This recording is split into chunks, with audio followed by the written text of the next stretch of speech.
बिस्मिल्लाहिर्रहमानिर्रहीम। अल्लाहुम्मा सल्ली अला मुहम्मद व अला आलि व बारिक वसल्लिम। यूट्यूब चैनल हलाल सॉल्यूशन में आपको खुशामदीद। अल्लाह तबारक व तआला के साथ इंसान का जो रिश्ता है ना, इसमें कुछ कमज़ोरियाँ आड़े आ जाती हैं, गुनाह हो जाते हैं, गलतियाँ भी हो जाती हैं। और इन गलतियों के बाद अपने रब्बे करीम के साथ अपने ताल्लुक़ को मज़बूत करने के लिए हमारे नबी ने और अल्लाह ताला ने हमें जो वजीफ़ा दिया है उसे इस्तग़फ़ार कहते हैं। अल्लाह ताला ने इस इस्तग़फ़ार को बहुत पसंद फरमाया है, बहुत ही पसंद फरमाया है। और ये इस्तग़फ़ार के जुमले मालिक कायनात को इतने पसंद आए हैं कि नबी करीम सल्लल्लाहु अलैहि वसल्लम को भी हुक्म दिया, फरमाया, मेरे महबूब आप भी मेरी बारगाह में इस्तग़फ़ार किया करें, ये हर बीमारी का इलाज भी है और गुनाहों से मग़फ़िरत भी। हज़रत इमाम हसन के पास एक शख्स आया और फरमाया कि मेरी औलाद नहीं है, कोई वजीफ़ा बता दें।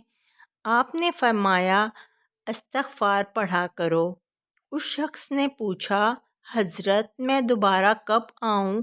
तो आपने फरमाया दोबारा उस वक्त आना जब अल्लाह तुम्हें 10 बेटे अता करे। वो शख्स कई सालों के बाद आया, कहने लगा कि अल्लाह के फ़ज़ल से मेरे 10 बेटे हैं। पूछा गया कि आपने ये वजीफ़ा कहाँ से लिया है?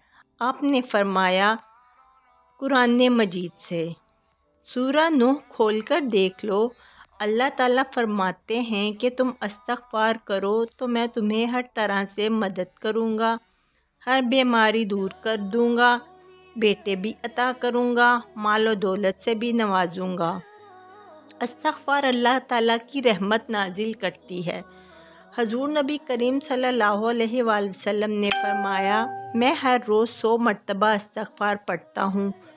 इस्तग़फ़ार जो होता है ना, ये बंदे की अल्लाह से सुलह करा देता है।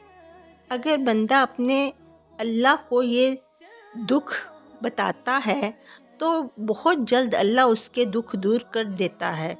बंदों को दुख बताने से इज़्ज़त में कमी आती है, लेकिन अल्लाह ताला को अपनी परेशानियां बताने से अल्लाह ताला इज़्ज़तें बढ़ा देता है। एक कोट आपको सुनाती हूँ जो मुझे बड़ा पसंद है। ये कोट अशफाक अहमद रहमतुल्लाह अलैह का है, जो माशाल्लाह बहुत बड़े अदीब गुजरे हैं। वो कहते हैं कि कभी भी किसी इंसान की तरफ से अपनी नाकदरी पे मत कुढ़ा करो, कभी भी इंसान की तरफ से अपनी नाकदरी पे मत कुढ़ना, क्योंकि कदर कीमत का तयन हमेशा वक्त करता है और दर्जात ऊपर मुतय्यन होते हैं। ये बात याद रखना। अगर इंसानी रवैयों में उलझे रहोगे तो ज़िंदगी भर उलझ कर रह जाओगे। बस ऐब और गैब के जानने वाले के साथ अपने मामलात सुलझाए रखो, सारी उलझने और मसाइल दूर हो जाएंगे। लोगों के रवैयों में मत उलझें, अल्लाह पर तवक्कल रखें और उसके साथ मामलात सुलझाएं। यकीन करें, एक शख्स इमाम गज़ाली के पास आया। उसने कहा, मुझे ये मसला है। आपने फरमाया इस्तग़फ़ार पढ़ा करो।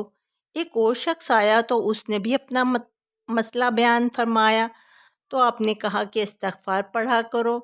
एक तीसरा शख्स भी आया तो उससे भी आपने इस्तग़फ़ार पढ़ने की हदायत की। तो एक बंदे ने महफिल में से पूछा कि हर बंदे को ही इस्तग़फ़ार, इसका मसला कुछ और, उसका मसला कुछ और, फलां का मसला कुछ और। तो कहते हैं कि तुमने सूरा नूह नहीं पढ़ी। हज़रत नूह क्या कहते हैं अपनी कौम को कि इस्तग़फ़ार पढ़ो, अल्लाह हर चीज़ से नवाज देगा, हर बीमारी दूर कर देगा और हर मसला हल कर देगा। हर मसले का हल तो इस्तग़फ़ार है। लोग दुख देंगे आपको, हमारे नबी से ज़्यादा दुख किसको दिए गए? जब नबी को लोग दुख दे सकते हैं तो हम कौन हैं? जब बेहतरीन इंसान से, सबसे सच्चे इंसान को दुख दिया जा सकता है तो हमारी क्या औकात है? हमें भी लोग दुख देंगे, लेकिन दुख जो है वो नबियों की मेरास है। ये बात हमेशा याद रखिएगा। اگر دکھ اور غم کوئی بری چیز ہوتی تو نبیوں کو کبھی نہ ہوتی۔ ہر نبی غم سے گزرا ہے، ہر نبی دکھ سے گزرا ہے، اس سے گھبرانا نہیں ہے آپ نے، اس سے آپ کے درجات بلند ہوتے ہیں۔ اللہ تعالیٰ ہمارے گناہوں کا کفارہ یہیں پہ اسی دنیا میں دلوا دیتا ہے۔ مختلف طریقوں سے مشکلات آتی ہیں، ٹیسٹ اور ٹرائلز بھی آتے ہیں، بڑا کچھ ہوتا ہے، لیکن قیامت کے دن وہ شخص صاف ستھرا ہو کر اللہ تعالیٰ کی بارگاہ میں پیش ہوتا ہے۔ حدیث میں آتا ہے کہ قیامت کے دن بعض لوگ نیٹ اینڈ کلین ہو کر اللہ کے پاس حاضر ہوں گے، تو پوچھا جائے گا کہ ایسا کیسے ہوا؟ بتایا جائے گا کہ یہ وہ لوگ ہیں جنہیں دنیا میں بہت سی مشکلات فیس کرنا پڑی، لیکن انہوں نے صبر کیا اللہ کے فضل سے اور استغفار کرتے رہے، اور آج قیامت کے دن ان کے اعمال نامے میں کوئی برائی نہیں ہے، صرف اچھائی ہی اچھائی ہے۔ قرآن مجید میں اللہ تعالیٰ نے صبر کرنے والوں کے لیے خوشخبری دی ہے کہ وَبَشِّرِ الصَّابِرِينَ، یعنی اللہ تعالیٰ صبر کرنے والوں کو بشارت دیتا ہے۔ فرشتے ان لوگوں کو سلوٹ کرتے ہیں اور اللہ تعالیٰ بھی ایسے لوگوں کو سلام پیش کرتے ہیں۔ قرآن مجید میں صبر کا لفظ 200 مرتبہ آیا ہے۔ جنتیوں کی بھی یہ خوبی بیان کی گئی ہے کہ وہ دنیا میں صبر اور استغفار سے مدد لیتے ہیں، غم پہ صبر کرتے ہیں، مشکلات میں استغفار کرتے ہیں، یعنی ہر معاملے میں اللہ سے ڈرتے اور معافی طلب کرتے ہیں، لڑائی جھگڑوں میں نہیں پڑتے بلکہ اپنا حق بھی چھوڑ دیتے ہیں اور غصے کو پی جانے والے ہوتے ہیں۔ ایسے لوگوں کو اللہ تعالیٰ بہت پسند فرماتے ہیں۔